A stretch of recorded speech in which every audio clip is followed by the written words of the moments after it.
My name is Catherine, and at the age of 34, I find myself residing in our family home with my mother since my father's passing 3 years ago. Despite the solitude, I made the choice to stay by my mother's side, deeming it too precarious to leave her alone. This commitment has kept me within the confines of our home for the past 3 years. During this time, a distressing episode unfolded when the most undesirable individuals paid an unwelcome visit to my mother and me. None other than my biological brother, Bob, and his wife, Jane. I've known my brother since birth, and Jane, his wife, became familiar to me during their dating years, as Bob often brought her home during vacations. To be frank, I cannot erase the memories of these two individuals from my mind. Regrettably, my brother and Jane had a history of tormenting me for their amusement. With my parents frequently occupied with their jobs, weekends were often devoid of their presence. This absence became the opportune time for my brother and his wife to subject me to cruel games. Our family home, an expansive mansion constructed by our CEO father, became the setting for one such distressing event. One day, they played a cruel game of hide and seek, urging me to hide in a closet. To my dismay, they promptly filled the closet with items, trapping me inside until just before my parents' return. This ritual led to frequent scoldings from my mother for the disorder in the closet. Although the closet incidents ceased after my mother caught them in the act, their harassment persisted. My resentment extended not only to my brother and Jane, but also to my parents, who seemed indifferent to my plight. In middle school, their vindictiveness escalated as they destroyed my school uniform, defaced my textbooks, and ruined my cushions and beddings. I later discovered that their actions were fueled by their frustration over poor exam results and parental reprimands. In the midst of my shattered room, bewildered and questioning why I endured such torment, I felt abandoned and wondered why no one would come to my aid. The breaking point came when, refusing to join the family for dinner, my mother discovered the extent of the destruction in my room. My tearful plea to leave the house exposed the depths of my despair, with no one seemingly willing to help me. Bob and Jane always team up against me, wrecking everything from my toys to my study materials and clothes. I can't bear living in this house any longer. Both Mom and Dad, you're no help. You won't stand up for me. Maybe it was the first time I let my tears flow freely in front of my family. Until then, I'd silently endured, shedding tears in solitude even in the toughest moments. But now I cried out loud like a child. Seeing me in distress, my mother embraced me, expressing regret for everything that had happened until then. Even my brother, witnessing the scene, seemed to grasp the severity of the situation. He attempted to flee, but my father stopped him, gripping him firmly by the collar. "Do you realize what you've done? This is a serious matter." My father's voice was low but chilling. Bob attempted to downplay their actions, claiming it was merely playful behavior gone too far.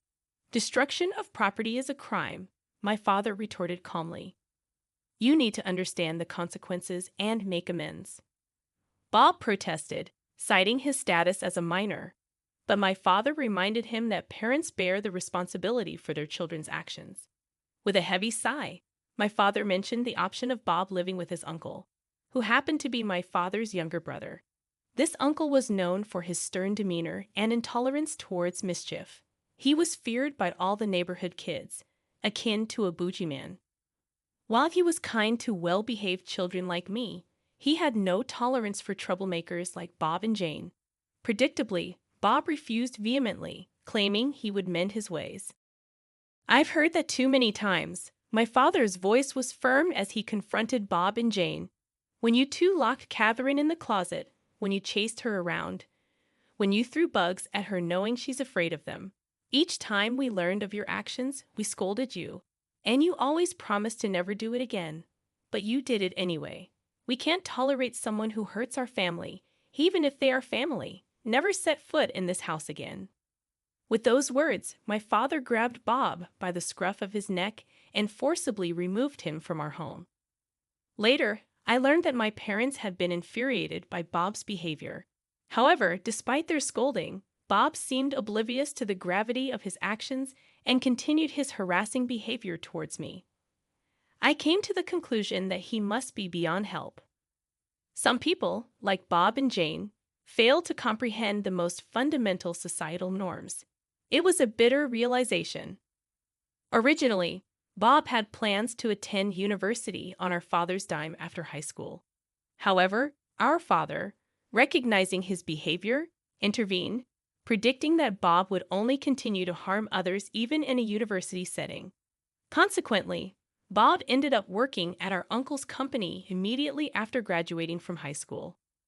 It was evident that Bob was eager to escape our uncle's supervision. Upon finishing high school, he hastily rented an apartment with Jane, who had also just graduated. They embarked on their cohabitation journey, fully aware that neither their parents nor our uncle would provide financial assistance for rent or living expenses. Sometime later, for reasons unknown, Bob approached me, asking to borrow money. At that point, I had just entered high school and wasn't engaged in part-time work. The money I had diligently saved up, which Bob used to pilfer when we lived together, had been fully reimbursed by my parents, thanks to a detailed notebook I maintained. Despite having the money, I had no intention of lending it to Bob. In response to his request, I retorted, "Aren't you ashamed to be asking your high school sister for money? I'm not even working, so I don't have any extra money. There's no way I'm giving you any." I promptly informed both my mother and father about Bob's attempt to borrow money, and they were furious. They assured me that they would not provide any further assistance to him. I believe that Bob and Jane should learn to live independently without relying on others. Subsequently, I worked hard, attended college, and dedicated myself to my studies. After graduation, I joined a company where I continued to grow and learn. Busy with my own life, I had almost forgotten about Bob. However, just as I had moved on, an invitation to his wedding arrived at our house. The bride, unsurprisingly, was Jane. I thought to myself, "Oh, so those two are finally getting married," as my parents and I debated whether we should attend the wedding of a family member. However, a few days before the wedding, my father collapsed and was rushed to the hospital in an ambulance. Although he had always been frail, this was the first time he had collapsed to such an extent, causing both my mother and me to panic. I reached out to my brother for support, but he callously replied, "I'm about to get married. Don't bother me during this crucial period of my bachelorhood." Even when I informed him of our father's urgent hospitalization, he dismissed it, insisting our father had merely tripped and urged us to make sure to attend his wedding. Shortly after, our father passed away, making it inevitable for a wake and funeral. My mother and I communicated to my brother that we wouldn't be able to attend his wedding. Despite his persistent requests for our presence, we decided to remain absent. We also informed Jane's parents about our father's passing and our inability to attend the wedding. While Jane's parents understood our predicament, my brother and Jane accused us of being disrespectful for not attending the wedding. The message left on my mother's and my voicemail was so absurd that it left me questioning who the true rude individuals were in this situation. While we were preoccupied with smoothly conducting our father's funeral, my brother and Jane proceeded with their wedding without considering our father's recent passing. From that moment on, my mother and I never explicitly addressed it, but we felt that our relationship with my brother had been irreparably damaged. However, out of nowhere, my brother appeared at our doorstep. Opening the front door in response to his claim of having a delivery, I was taken aback when my brother and Jane forcefully pushed past me, lugging large suitcases. "Hey, what's the rush?" I protested, but my brother seemed to have entirely forgotten our father's stern directive never to set foot in our house again. As they casually dropped their luggage in the hallway, they began spouting nonsense at me, insisting that my mother and I vacate the mansion immediately. What? Isn't Mom diagnosed with dementia? I couldn't believe my ears.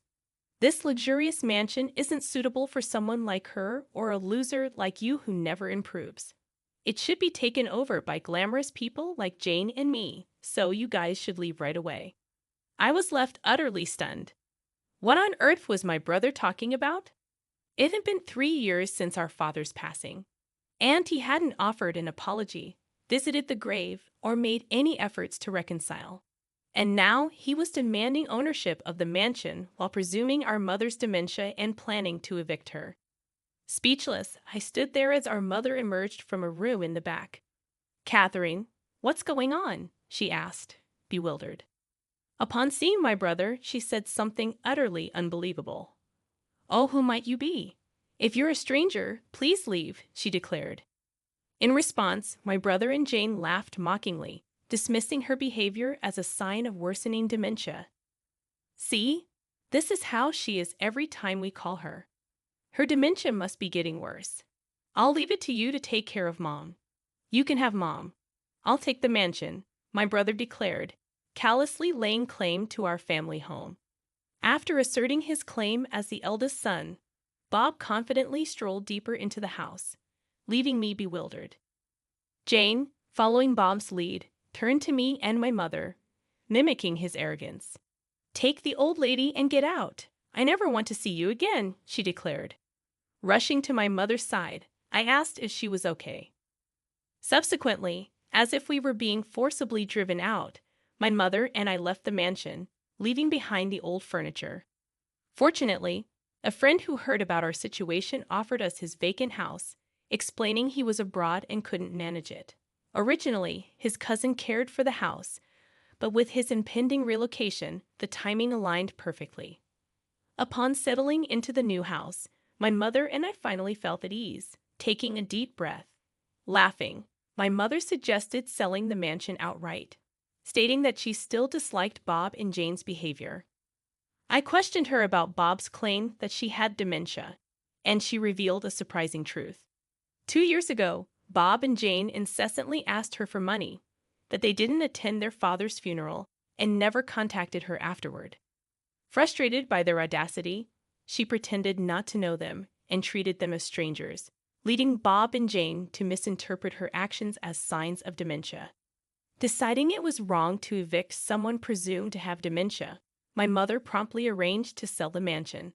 A senior executive from my father's company, where I was undergoing training as a successor, expressed interest in buying it. A real estate acquaintance, and I explained the situation to the buyer's executive, and they agreed that leaving Bob and Jane alone would jeopardize the house. The sale was progressing smoothly, and a week later, my phone and my mother's phone buzzed incessantly. Ignoring the calls for 30 minutes, we finally answered. Jane exclaimed, demanding to know why we didn't respond immediately. According to her, the mansion had been taken over, and strangers were trying to kick them out.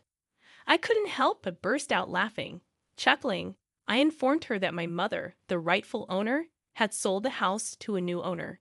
Stunned, Jane couldn't comprehend it. She desperately claimed that Bob owned the mansion as the eldest son. Laughing again, I pointed out that nobody had promised him ownership just because he was the eldest. Jane seemed to believe that being Bob's wife would elevate her status, but I corrected her about the reality of their low-level positions at the company. Jane's naive thinking left me amused. When she learned that Bob wouldn't inherit the company either, she pleaded for money. With a final laugh, I ended the call. Uncle later informed me that Bob and Jane clung to the mansion, refusing to leave until he personally picked them up. After being hired by Uncle's company, they underwent strict education, becoming so scared that they cried as Uncle took them away. They were left at a mountain retreat under Uncle's acquaintance due to their unpredictable behavior. Despite multiple escape attempts, they were caught each time. Uncle warned them that if they didn't straighten up, they would remain on the mountain for the rest of their lives. As for me, my fiancé, currently working abroad, managed the house on our behalf. We are planning our wedding ceremony soon, and my mother and uncle, who supported us, will be invited. However, Bob and Jane will not receive an invitation